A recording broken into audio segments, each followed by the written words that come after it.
Become a sustaining member of the Commonwealth Club for just $10 a month. Join today.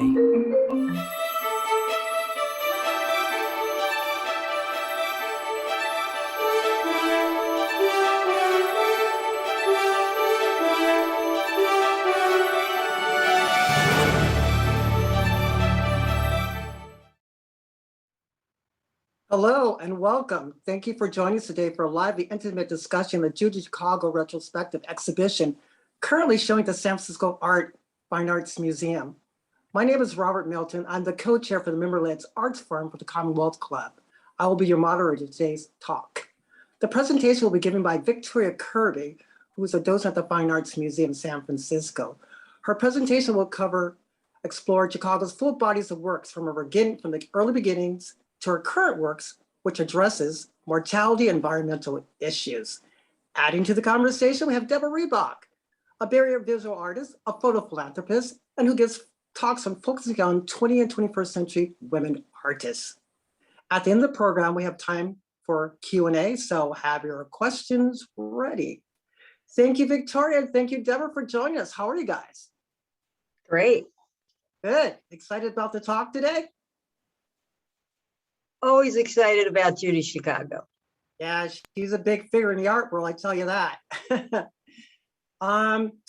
Victoria, you want to just walk us through your presentation? Yeah, I'm going to get rid of you all. There we are. So, Okay. Victoria Kirby, and I'm a docent at the Fine Arts Museums, and hopefully you can see my first image.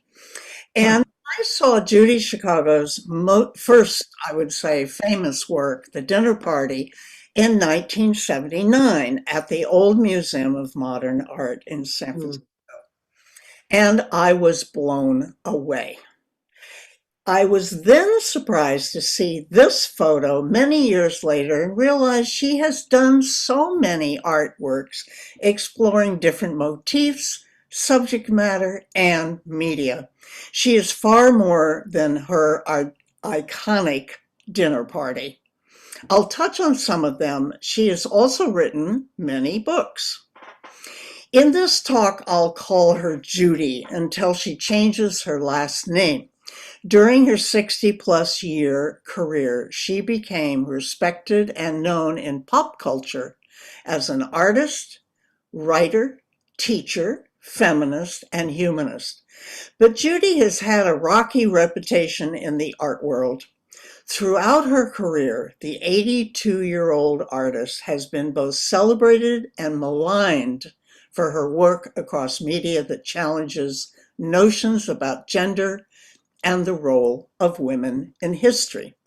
The art world has finally, hopefully, caught up with Judy, and her work appears visionary in the retrospective exhibition hosted by the De Young Museum in San Francisco. She has spent her life not only inventing feminist art, but inventing a feminist way of creating art. Judy Chicago, a retrospective, was originally scheduled to open at the De Young in 2020, the 100th anniversary of women's right to vote throughout the United States. But as you know, it had to be postponed due to COVID-19. The exhibition is open now and runs to January 9th next year. It includes over 125 of her works from the 1960s to the present that deal with famous women, birth, power, conservation, death, and climate change. There are also sketchbooks, archival materials, and 6 films. This exhibition will make clear the physical and intellectual scale of Judy's works, and through seeing her preparatory works, how the simplicity of her images belies her complexity. One could say the themes are mortality and her legacy, women's culture, and the dialogue with the past. I will talk about her career and works in chronological order, although this retrospective takes the viewer through Chicago's career in reverse, as she requested. I think you will relate to one work or another because Judy has produced such a wide range of work in both her choice of media and subject matter. And I'm showing you here her 1973 painting titled Through the Flower 2, done by spraying acrylic paint on canvas. And if you see a red star, that indicates that this particular work is in our exhibition.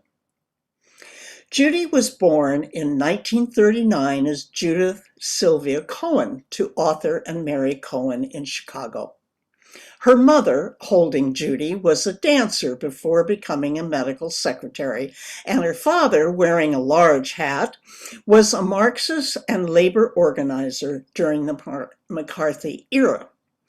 Judy said she got her support for her art making and a model of courage in the face of adversity from her mother, and a sense of history, her values, and her drive to succeed from her father.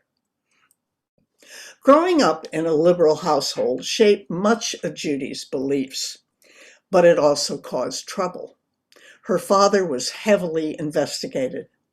At the tender age of 6, Judy was questioned by the FBI about her father's involvement with the Communist Party. And this is a poster of the U.S. Communist Party around that time. The unexpected death of her father when Judy was 14 instilled in her a deep understanding of grief and mortality. Strangely, her mother refused to discuss his death or allow Judy or her brother, Ben, to attend his funeral. At age 8, Judy began attending art classes at the Art Institute of Chicago Junior School and continued there for 10 years. Here at left is a very early painting done by her when she was just 9 years old. It is of the apartment building where she lived at 757 Bittersweet Street. I wish I could paint that well at my age. This postcard on the right shows the Institute in the 1950s when she attended. At a very early age, it was important to Judy to become a famous artist and make a difference in the world. In this photo, Judy is 17 years old in 1955. She left Chicago to enroll at UCLA, where she majored in art and minored in humanities. There she met her future husband, Jerry Garowitz. In 1961, she married him, but he died 2 years later in a car crash, leaving Judy a widow at 23. Judy has said that her transition from student to professional artist could be marked by her mother's soubrette of 1963. It was influenced by a church around the corner from where she lived in LA, called the Holy Soubrette Light Church. She was attracted to the church's neon sign, shown here, and its female-centric religion. The same year she created Mother Soubrette, Judy received her MA from UCLA and immediately attended auto body school for 8 weeks. The only woman in a class of 250 students, she learned fiberglass, casting, and spray painting techniques. Then she apprenticed herself to pyrotechnicians. Bigamy Hood was made using a spray gun to fuse the surface of a car hood with auto lacquer. Look closely and you can see a split open heart and crosses, which are mourning images, according to Judy. She also depicted a large penis halted before it could join with a vagina. Her abstract sexual organs totally shocked her mostly male instructors. Yet for Judy, this work represented the death of her father and first husband.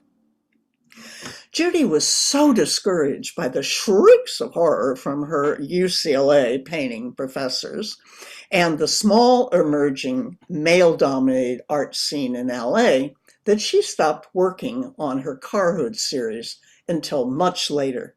thus the dates 1965 to 2011. This birth hood was the first image of birth Judy ever did, and it led eventually to the Birth Project, which I'll talk about later. This work has been acquired by the Fine Arts Museums. After her car hood series was rejected by her professors in the LA art world, Judy moved towards a more minimalistic aesthetic, pushing herself to do work that was increasingly abstract and technically difficult, such as Rainbow Picket made of latex paint on canvas-wrapped wooden beams, and 10-part cylinders made of fiberglass. At this time, Judy developed her own color systems to represent emotional states and forged the formal building blocks of her career. There is a consistency in her work's merger of color, surface, and form from now on. This is a photo of Judy's 1967 Feather Room, a site-specific installation built with wood, translucent fabric, spotlights, and lots of down, in other words, feathers.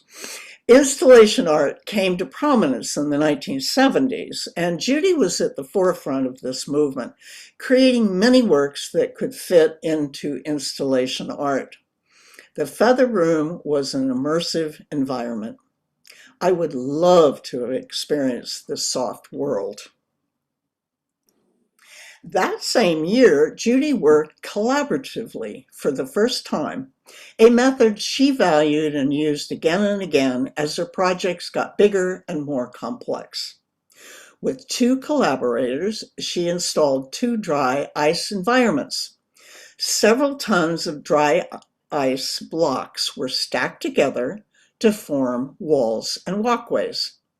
Though they looked like minimal sculpture, the crisp blocks began to have uneven edges and create an atmospheric fog.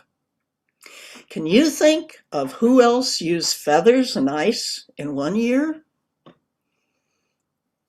Judy first turned to pyrotechnics in the late 1960s to, as she said, feminize the atmosphere at a time when the Southern California art scene was almost entirely male-dominated. This photo shows how she used smoke machines in 1968 to cloak a Pasadena street in a shroud of white mist. She recalled, and I quote, "It softened everything. There was a moment when the smoke began to clear, but a haze lingered, and the whole world was feminized, if only for a moment." Judy's feminism also led into an early interest in the environment, or Mother Earth. She created 14 low-impact and relatively sustainable atmospheres as feminist responses to the light and space movement of California. Purple Atmosphere number 4 was held on a nearby California beach. Colored smoke hovered in space before it dissipated. Her atmospheres were an experiment in color and the elimination of detail in favor of blur and haze. She integrated technology and nature, using color as an illusionistic space. Her environmental works were also opposite to land art or earthworks in the late 1960s, produced mostly by male artists who carved and changed the earth, resulting in more permanent works and creatures dying.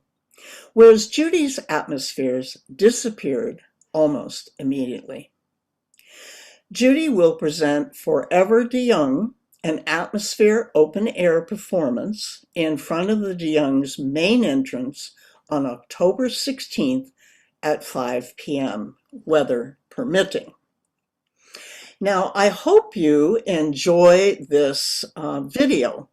It documents Judy's 2012 performance of Sublime Environment, using dry ice and flares at the Santa Monica Airport.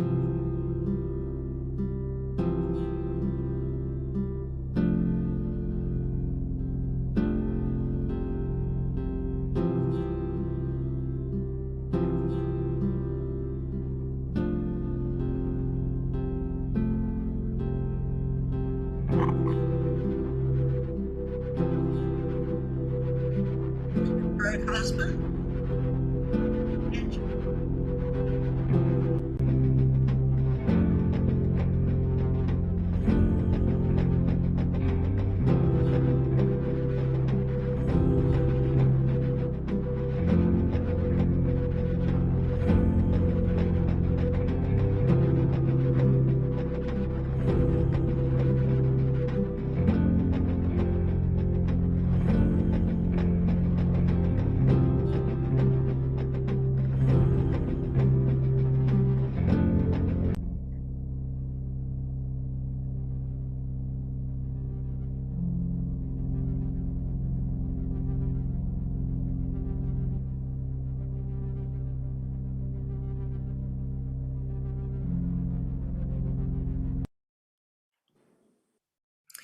Judy, who turned 82 on July 20th of this year, is a pioneering feminist artist. She has strived throughout her career to put the female experience at the front of her artistic content, to question historic assumptions of male social dominance, and to advance recognition of women artists.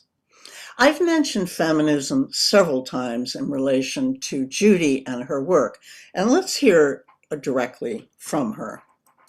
People have accepted the media's idea of what feminism is, but that doesn't mean that it's right or true or real. Feminism is not monolithic. Within feminism, there is an array of opinions. Rather than distort her ideas to suit the male-dominated art world, Judy wanted to invent a new art world and a new way of being in it.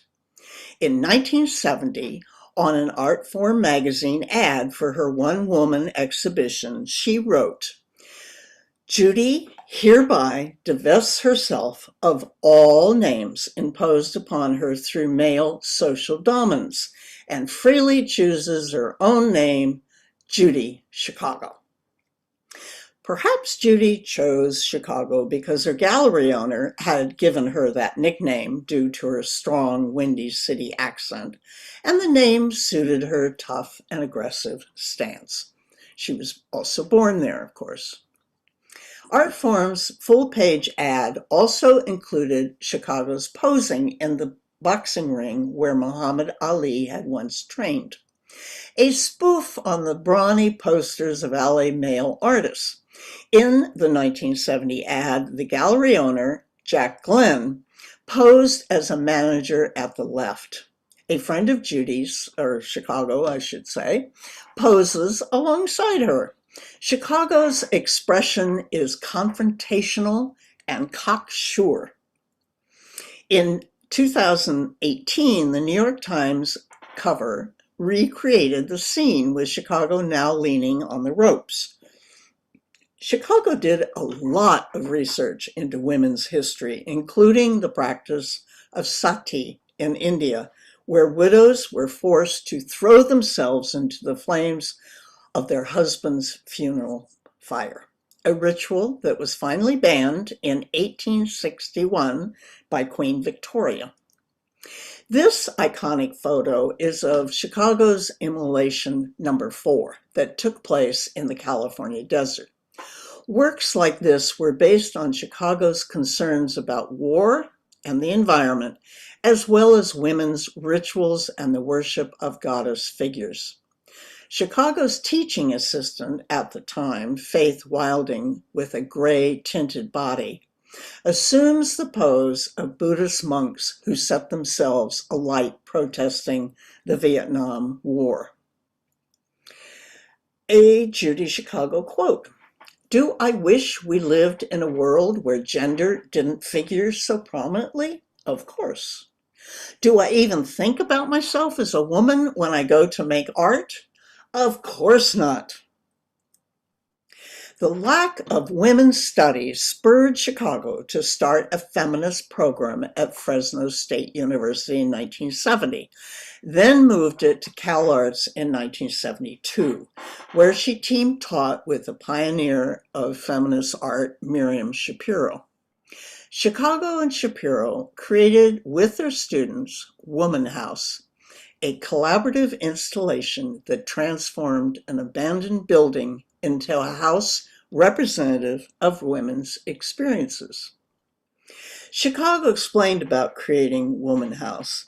The women had to do hard physical labor, using tools they knew nothing about, complete their projects by the opening date, work on a scale larger than most of them had ever tackled. Woman House opened to the public from January 30th to February 27, 1972. The age-old female activity of homemaking was taken to fantasy proportions. Woman House became the repository of the daydreams women have as they wash, bake, cook, clean, and iron their lives away. Counterclockwise is the wedding stairs, menstruation bathroom that Chicago made, the womb room, and the linen closet. There is a video of Woman House in our exhibition. Starting in 1973, she created Reincarnation, a series of abstract portraits called Great Ladies. This series led her to the dinner party. On the left is a reincarnation titled Georges Sand, the French writer of noble birth who chose a male pen name. Sand wore men's clothing without a permit in the 19th century. Also scandalous was Sand's smoking tobacco in public, as well as her many affairs. The most famous, perhaps, was with the musician Chopin. Judy added text in her own handwriting around the border to help educate the viewer as to the importance of this woman. She continued to use text as an educational tool. This text says, Georges Sand, 19th century writer, feminist, political activist. She wrote 120 books, 80 of which are novels, and few of which are in print. She strikes me as a woman of great energy, deeply conflicted, whose genius was never fully realized. And at right, you can see Judy Davis playing Georges Sand in a 1991 movie.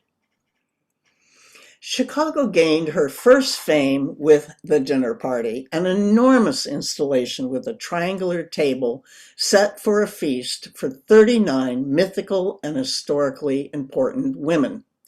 The monumental collaborative project used traditional women's crafts such as embroidery, needlepoint, and ceramics. Chicago sought to resuscitate women's history through this work, as well as comment on the role of women in a subtly humorous manner.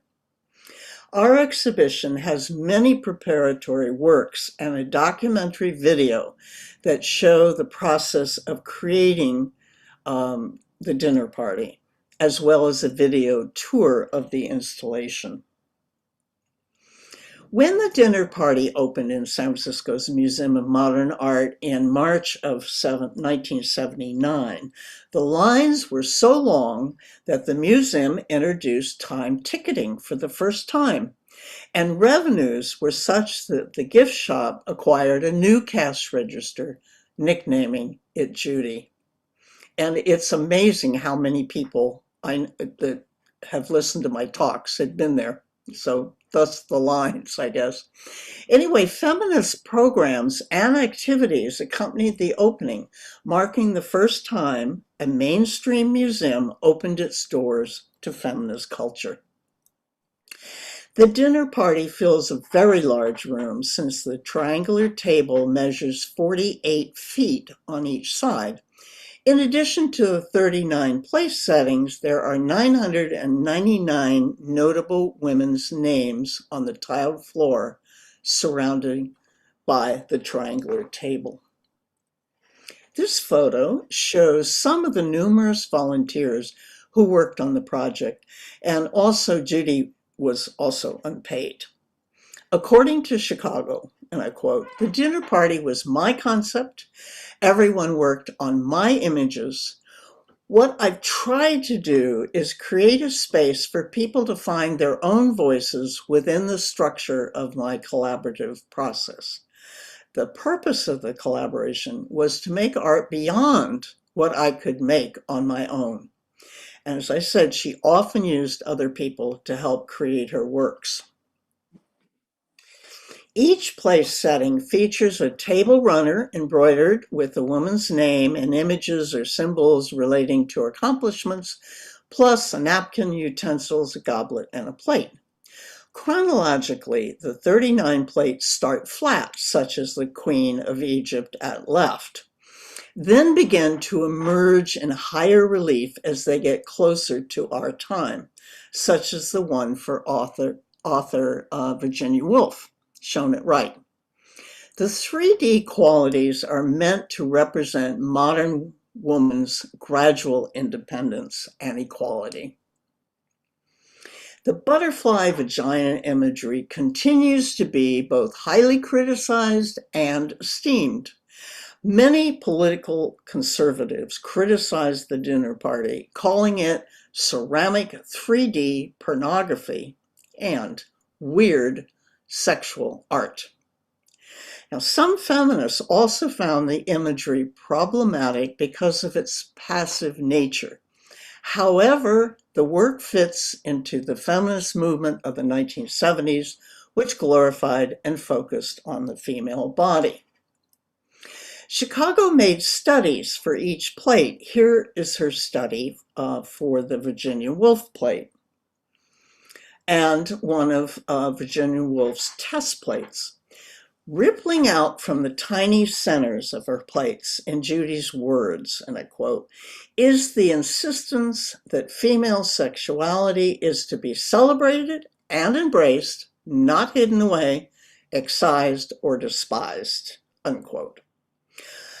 While phalluses were a dime a dozen in male-dominated art making of the 1960s, female genitalia was not.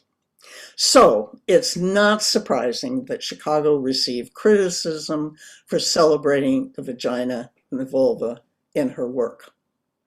According to Chicago, it was because of the imagery in these plates that the entire dinner party represented a substantial challenge to the art world, but also to society at large. This photo shows Chicago working on a banner to accompany the dinner party. As a result of the dinner party, Chicago lost her studio and was in debt. She had to start over again. It must have been a daunting, because so many critics, as well as politicians, as I mentioned, panned this time-consuming project. In 2002, and this is the good news, the Elizabeth A. Sacker Foundation acquired the dinner party, and it was permanently installed in the Brooklyn Museum of Art, New York, in 2007. I also saw it there, and that's why we don't have any parts of the original. Finally, that year, the New York Times critic Roberta Smith gave a positive review that stated in part, "This extravagant ceramic and textile homage to women through history is important. It's almost as much a part of American culture as Norman Rockwell, Walt Disney, WPA murals, and the AIDS quilt." Interesting. This was very different from Hilton Kramer's Times review in 1980 that called it crass and very bad art. Chicago made 4 goddesses in glazed porcelain and 5 in clay between 1975 and 77. There are many in the exhibition. Remember, I did say she made a wide variety of artworks in many different media. And now the Birth Project, which I said I would discuss. It contains 85 works that mark the culmination of years of research and talking to hundreds of women. It is a piece that fundamentally rethinks the very notion of authorship, because it is based on the many experiences of women, sources, and documents. Chicago created the designs, but left it up to the women to choose the type of needlework or weaving. Birth Project, which celebrates creation and the glory and pain of the birth experience, toured for 10 years with portions showing in venues ranging from birthing centers to major museums. Prior to the Birth Project, few images of birth existed in Western art, at least from the female point of view. A puzzling omission, as birth is a central focus of many women's lives and a universal experience of all humanity, as we all were born of a woman. Chicago sees birth as the epitome of women's creative power and should be shown in art. Think of images of pregnancy, the Immaculate Conception of the Virgin Mary, and cute babies. Can you think of any Western artworks about the birth process itself before Chicago's? Well, I can't. Seeking to fill this void, Judy Chicago created multiple images of birth to be realized through needlework, a visually rich medium that has been ignored or trivialized by the mainstream art community. This work, for example, was made with embroidery over a drawing on silk and executed by Sandy Abel. The crowning is needlepoint with overpainting on a canvas. This fine example of teamwork is now in our collection. The concept and design was by Chicago, needlepoint by Fran Lebonsky, and painting by Chicago with help from Linda Healy. Chicago famously stated, "If men had babies, there would be thousands of images of the crowning." While Fran was working on this needlepoint, she attached a border of bands commemorating the number of births each of her great-great-grandmothers experienced. Mother India has images both beautiful and horrifying. Each of the four corners feature images of the Taj Mahal, a bitterly ironic touch, considering that the woman for whom the mausoleum was built died at 37 while giving birth to her 14th child. A figure of Shiva is at the center, though his gender is changed to a very pregnant female with children all around her. Surrounding her are panels depicting arranged child marriage, the killing of female babies, and childbirth. Another panel shows a woman being forced to join her husband on his funeral pyre. Although this project is thematically connected to childbearing, Chicago never had children herself, saying that though she admired women who did, there is no way on this earth I could have had children and the career I've had. Does she need the experience of childbirth to depict it? Have artists had to be crucified to depict that?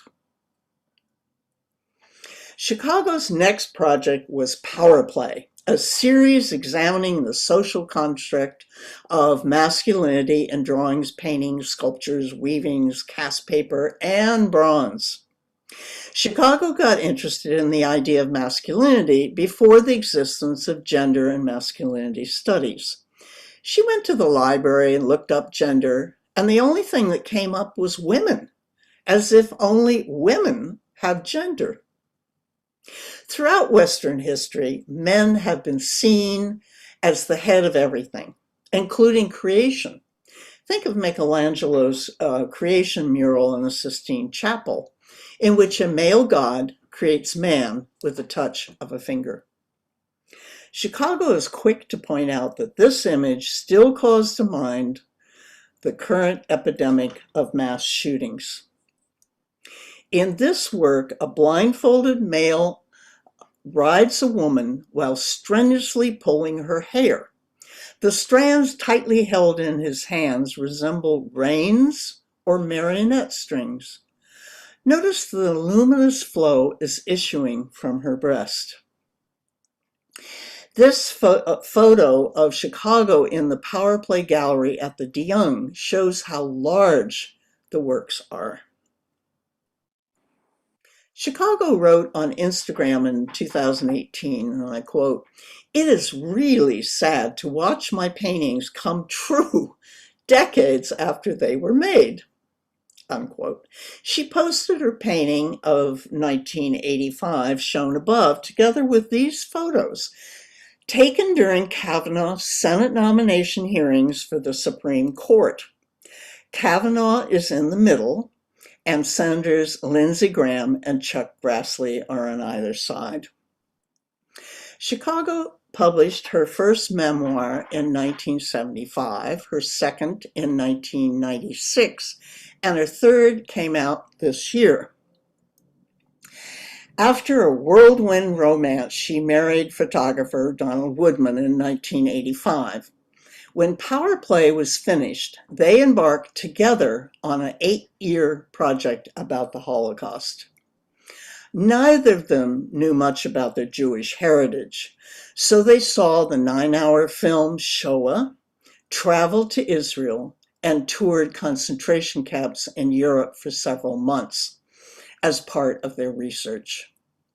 The Holocaust Project, From Darkness into Light, premiered in 1993 and traveled for 10 years to both Jewish and non-Jewish institutions.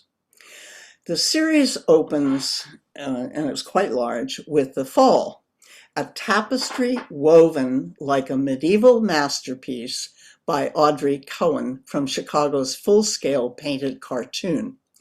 This style of tapestry was because to Chicago, the medieval technique expressed the idea that the Holocaust grew out of the very fabric of Western civilization. The Fall depicts the history of Western Europe as a progression of cruelty, dispossession, and industrialization that led to the foundation of the Holocaust. On the left side, Chicago depicts men fighting women, replacing a matriarchal with a patriarchal society. The female goddess is being replaced by the male Christ on a cross. Notice that the earth is crying as it is being plowed with a primitive plow and 2 oxen. The right depicts Jews and others considered undesirable by the Nazis being pushed into ovens. A large machine run by a naked woman refers to the exploitation of women during the Industrial Revolution. See the spinning wheel above? The thread entangling a woman with a witch's emblem on her chest? And at far right, a Jew with a Jewish star on his chest. An arm with a Nazi band rises out of the machine towards a rack of dead pigs, hams, fish, and people. The Holocaust series' final image, Rainbow Shabbat, consists of 3 stained glass windows fabricated by Bob Gomez. In the middle, people are sharing a meal without consideration of race, gender, class, age, or religion. Shabbat ceremonies are traditionally begun with a prayer offered by a woman, seen at right with the 2 candles. According to Chicago, this work, quote, unites my feminism, my Judaism, and my personal background, unquote. Chicago decided to flank the center Shabbat panel with 2 side windows bearing yellow Jewish stars, for these were the humiliating badges forced on Jews by Hitler. It was a while before I noticed the white cat and dog under the table.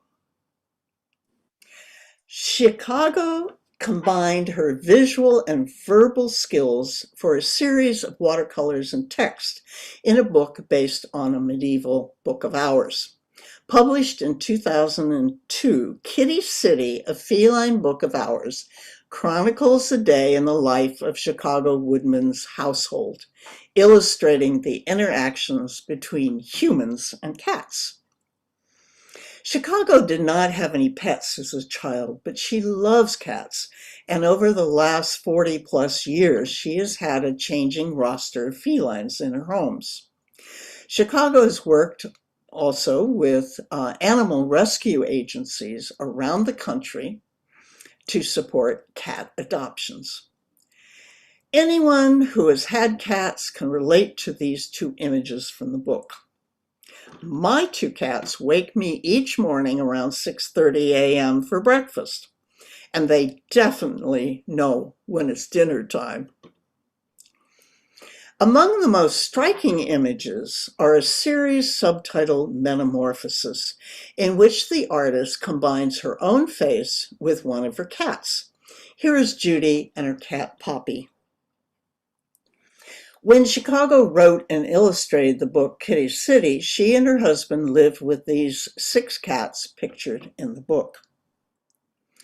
Chicago has built her career on pushing boundaries.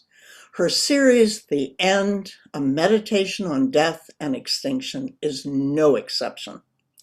The series of nearly 40 works is divided into 3 sections: Stages of Dying, Mortality, and Extinction. Chicago's wish was that this series open the exhibition so you will see it first when you visit the de Young. She has said, "My subject matter makes people uncomfortable.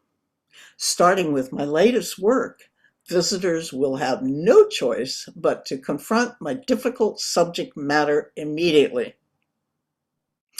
Chicago tackled human mortality and species extinction by painting on porcelain and glass, as well as creating 2 large bronze sculptures, which are in our exhibit. The series is a reminder of the incredible range of mediums Chicago has used and transcended their traditional use. The second part of the series on mortality is painted on kiln-fired black glass. Chicago inscribed above her body, curled on a white cloud-like form, "Will I leave as I arrived?" Here Chicago depicts herself in bed with one of her cats, and the words above her, "Will I die in my own bed with my cat by my side?" She specifies the cat's name in white lettering on red, Petrie. Her thoughts and feelings are deeply personal, but they evoke fears and worries that are shared by all of us. This relief includes impressions or death masks of Chicago's own face and hands, of course, when she was alive.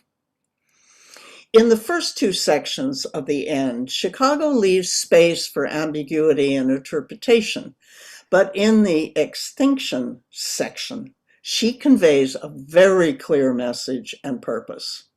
Her art considers the death of the natural world and how we must change direction to save our planet. And you'll notice she has words. In this painting, she depicted rare and endangered orchids smuggled from the wild. In Collected, she wrote about the personalities of gorillas and depicts one caught and strapped onto a litter to be taken away from his family. On Stranded, Chicago wrote about the results of climate change and exploitation of the environment, while depicting a lone polar bear clinging to a small piece of ice. In 2020, Chicago designed the Female Divine set for a Dior fashion show. At 80, she pulled off a huge coup by planting a massive 225-foot-long and 45-foot-high inflatable temple to the Mother Goddess on the museum lawn of the male sculptor Rodin in Paris. She finally had the financial backing needed to construct this sculpture that she had envisioned years before. And one entered through a tastefully stylized vulva. Chicago jokingly said, "Everyone wants to go back to the womb."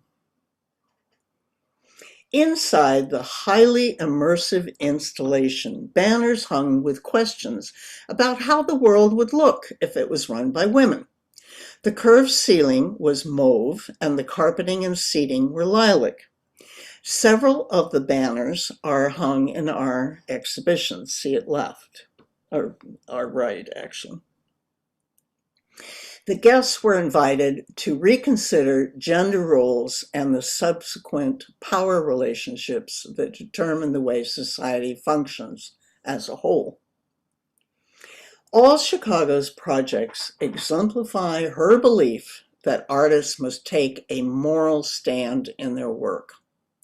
She has always had a different vision of making art that doesn't share the values of the art world, and therefore her work hasn't been accepted until possibly now. Chicago hopes that her artwork helps people wake up, to educate them so people can change society. Here is Chicago's quote that opens our exhibition. "I have come to understand that justice for women is inevitably connected to the necessity for a global justice that encompasses all living creatures, both human and non-human. Our own fate is is tied to our treatment of other species and the planet." And with her quote, I'll end this talk. And here is information on the Art Talks program. And I was asked to mention that there will be a Judy Chicago Access Day on October 18th. There'll be a regular virtual tour at 10 and a highly descriptive at 11. And contact Sonia. And when I leave this slideshow, I'll put her email in. So thanks so much for watching, and if you have any questions, I will answer them. I'll now leave this presentation so I can see you all. Thank you, Victoria, for such a comprehensive, insightful presentation. I'm just so amazed at all the different art mediums Chicago worked in, and her vast subject matters as well. Just amazing. It's overwhelming. Really, really overwhelming. It is. Very much so. Yes, right. To fit in Deborah, 35 minutes. right. Yes. Deborah, any thoughts on Chicago, the presentation, or anything you want to add to that? Thank you, Robert. Victoria, it was a delightful presentation, and although I've seen the exhibit a couple of times already, I appreciate learning more and more about Judy Chicago. It's very hard to be ahead of your time, and it's obvious that she was definitely ahead of her time. Her themes of the feminist voice being heard and recognized for our contributions, powerlessness and power, birth and creation, and the destruction of the environment is so relevant today. And what impressed me the most, and I think, Robert, you mentioned it, and as well as Victoria, was the body of work spanning the different modalities, from glass to metal to ceramics to the embroidery, to the ginormous paintings of the Power Play series. They are just huge. And that totally impressed me. There is, in addition to this must-see show at the De Young, there are two other Judy Chicago exhibits in San Francisco at the present time. One is at the Contemporary Jewish Museum, and the other is at the Jessica Silverman Gallery. So I think that the Young Show is a great foundation. And if you have the time and the interest, the other two locations also rock. So those are some of my comments, Robert. Great. Yeah, thinking about your presentation, Victoria, I have a couple of comments. When you said that Judy Chicago, her focus is on the women's body, and I can't help but thinking about Josephine Baker. Uh-huh. Oh my God. She was like this woman performer just on stage, just letting her body out there, sexual freedom, and it would be nice to like have paired Baker and Chicago together on a project, Yeah, she had to leave and go to Paris to do. Yes, right, exactly though, yeah. And the other thing is, I want to, go ahead. We have a question from the audience about the dinner party. So are there any details about the labor-intensive effort or execution of what was really life-changing art when it was presented at the Brooklyn Museum? Good question. Say the first part again. Certainly. Are there any details about the labor-intensive effort and No. execution, what really was quite life-changing art when it was at the Brooklyn Museum? No, there isn't. But in our exhibition, there is a movie that really goes into, how difficult it was for all these people to come together and their egos and their problems, and but there wasn't, as far as I remember, any of that in San Francisco. Okay, here's another question. It looks like Judy lost some important men in her life early in her life. Her father when she was 14, and then her husband. What additional impact do you think that has had?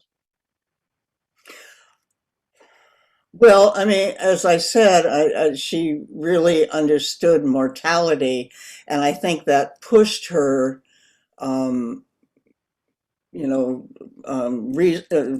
trying to be successful in getting her art out there. And she realized really early in years that she needed to get her artwork out there, and she might die tomorrow.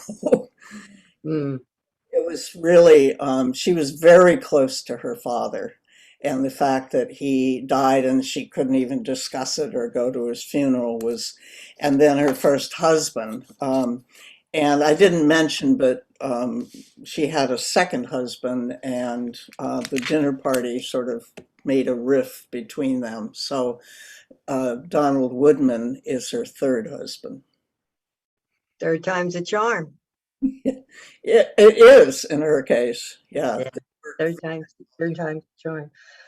Can you comment a little bit more on the political atmosphere that she grew up in? The McCarthy era? I was a little girl during that time, but it was very dangerous to be a communist or even thought to be one. And there was a blacklist, I think it was called, which is interesting that black was bad, of people in Hollywood and famous people who McCarthy thought was a communist or a socialist, and they, in order to continue their careers, they had to sign on with another name. And so some of the movies in the McCarthy era was, I think, the 50s, if I'm correct, the director's name was changed because the original guy couldn't work because of McCarthy. So we were really scared in America of communism. And that was the era when they started making bomb shelters and if anybody else has more information, I'm on that. Okay. Mhm. I have a comment, just going back to the birth project, childbirthing.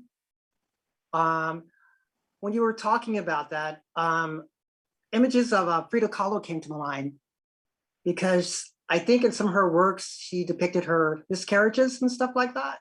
Yeah. So, Yeah, it was, that's, her work was pretty hidden until what, the 80s, the 90s? And yes. icon. So when I said Western art, I did not include her Yeah. because it wasn't known. Western art is unfortunately just European. Right. Right. But yeah, I do have a question about the dinner party. My question is, I'm gonna find my notes here. Yeah, here it goes. How do women of color fit in within Judy Chicago's feminist art movement, especially when it comes to her iconic dinner party, which is dedicated to mythical and historical women from Western history? and no blacks. Yeah, well, let me add this to add this. Although she included one Black woman, there has been some criticism in the way she presented the one woman of color, Sojourner Truth, a free slave abolitionist and women's rights activist. And yeah, so do you know anything about that?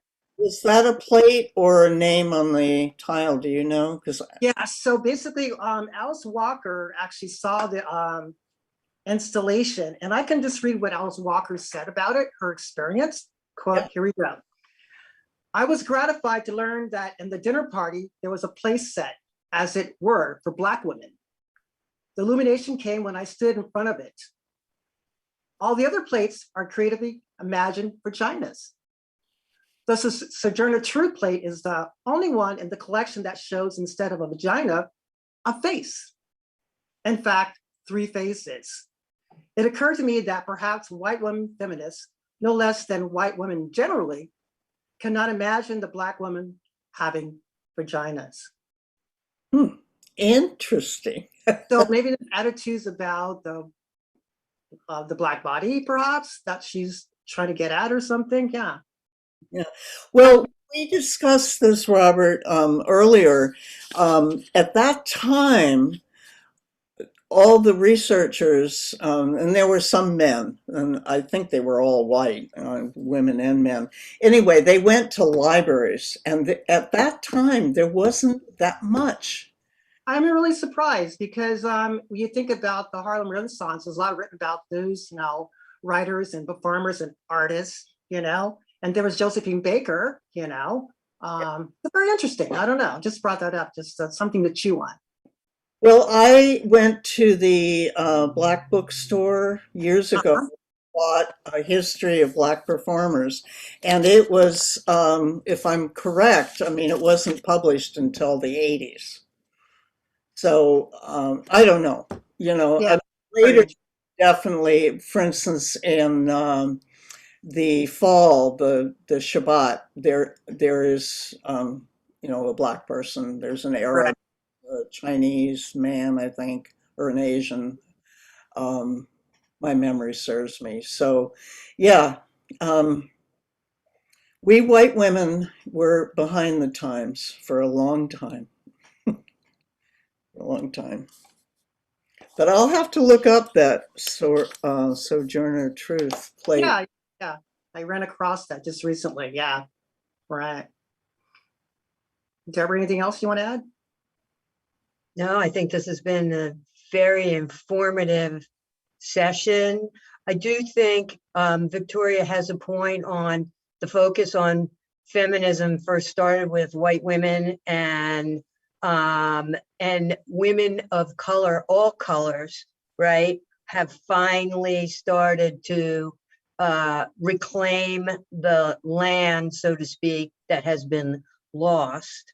And in the Rainbow Shabbat, there there is diversity there, but you're right about the Sojourner Truth Plate, because I remembered looking at that going, wow, it's flat. And everything else had, for the most part, from that time frame, was elevated and had more of a 3D kind of a look. But it's a phenomenal show, phenomenal show.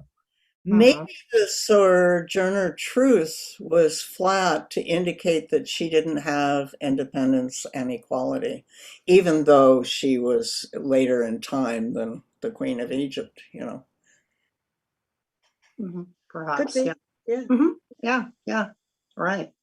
Well, I want to thank you both, Victoria and Deborah, for today's discussion on Judy Chicago. I now have a better understanding about Chicago's life, her art, and her activism.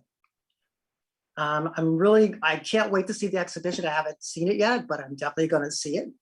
And for our viewing audience, I hope Victoria's presentation entices you to see it too. The exhibition runs through, I believe, to January 9th, I believe, at the De Young Museum. Right. Well, thank you all for joining us. And my name is Robert Milton. And until next time, be well.